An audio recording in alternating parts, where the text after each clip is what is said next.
छोटी रानी साहब महल में पधारे हैं। बाहर मिट्टी तेवर बदल रही है और आप चिंता ना करें। एकलिंग जीरो आशीर्वाद है हुक्म साथ, वो सुरक्षित वापस आ जाएंगे। नहीं कुंवर भाई साहब, चांद खिलने तक हम यहीं रहेंगे। आज चांद कहाँ खिलेगा रानी साहब, आज तो अमावस्या है।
रानी सा, बड़ी रानी सा, सब जनानियों ने ये क्या दर्पण पे ये मिट्टी क्यों लगा रही हैं? जब तक रावल साहब वापस नहीं आ जाते हम अपना चेहरा दर्पण में नहीं देखेंगे। पर रानी सा, आप कुछ कहने आए थे? बड़ी रानी सा, सब जनानियों ने बुलाया है, आपने भी।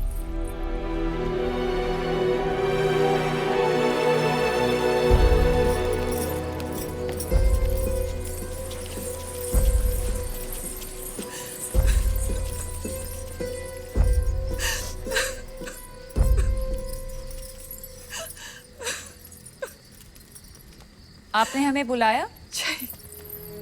बड़ी रानी साहब, आपने हमें बुलाया? हमें 2 क्षण रो तो लेने दीजिए।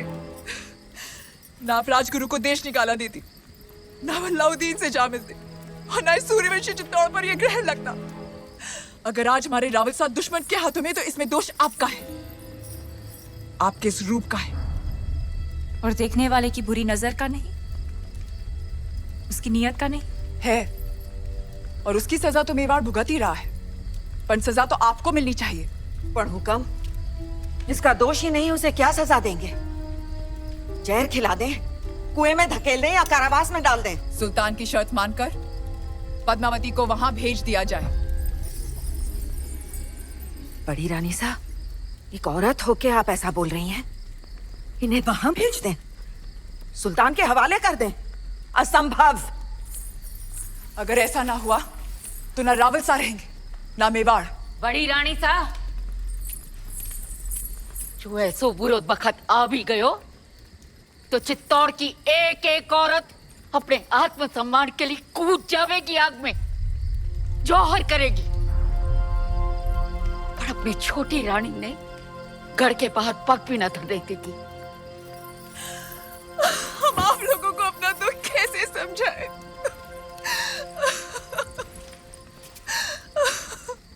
हम वहां जाएंगे। ये आप क्या कह रही है रानी साहब? असुरों का विनाश करने देवी को भी गढ़ से उतरना पड़ा था। हम क्या, हम बस इंसान हैं, हम तो सिर्फ चित्तौड़ की चौखट पार करेंगे। और आप शायद भूल गए रानी साहब कि राजपूती कंगन में उतनी ही ताकत है जितनी राजपूती तलवार में।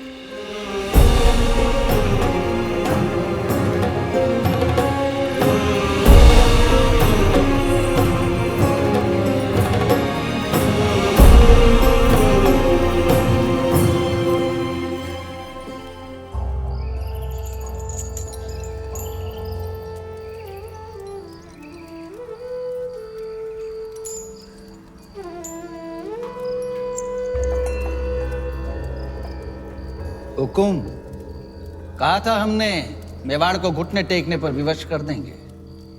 आपका दुख समझते हैं हम, इसीलिए तो बांसुरी बजा रहे थे। राग यमन, कहिए, दुख कुछ कम हुआ आपका? कैसे होगा? पहले आपके संगीत से चंदन की सुगंध आती थी, और अब दुर्गंध, गुलामी की दुर्गंध आती है।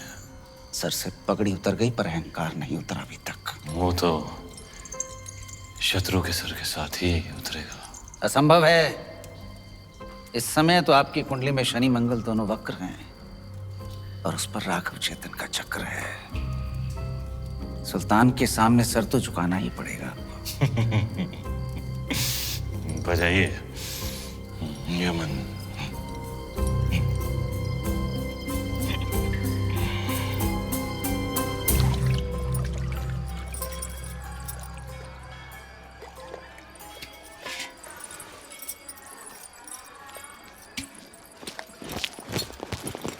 अंदाता हुकुम, ये वही तलवार है जिसने मेवाड़ और राजपूती मान की रक्षा का जिम्मा लिया था, पर आपने तो स्वयं वहां जाने का निर्णय ले लिया, सर झुका दिया हमारा।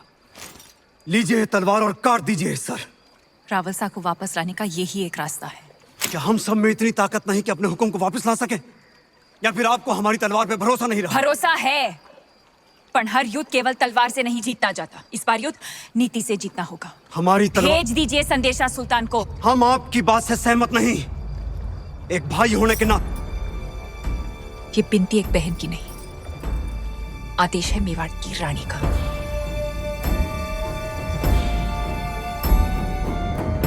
मेवाड़ के महारावल की सलामती के लिए रानी पद्मावती यहाँ आने को तैयार हैं। बधाई हो सुल्तान, आपकी इच्छा पूरी हुई। आगे बढ़ो ब्रह्मचारी। जी, पर उनकी कुछ शर्तें हैं। रानी साहिबा अपनी 800 दासियों के साथ आएंगी। मंजूर है।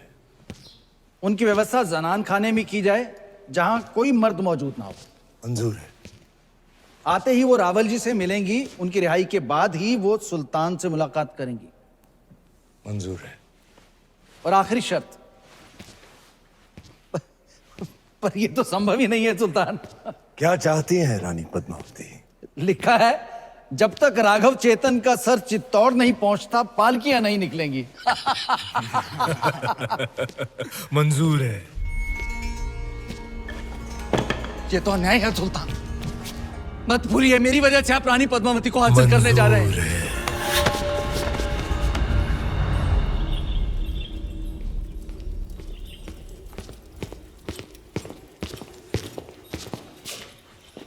अंदाता हुकुम, क्या हुआ गोरा सिंह जी? खिलजियों से आपके संदेशे का उत्तर आया है।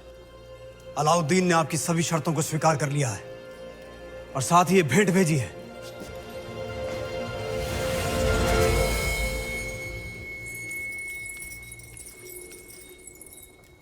क्षमा करें रानी साहब, आपकी समझ पर संदेह किया हमने।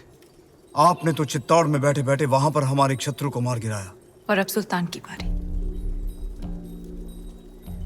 पर आपके साथ के बिना ये संभव नहीं। सौगंध है एकलिंग जी की, अब से गोरा, बादल और मेवाड़ के हर राजपूत की तलवार आप रे आदेश पर चलेगी।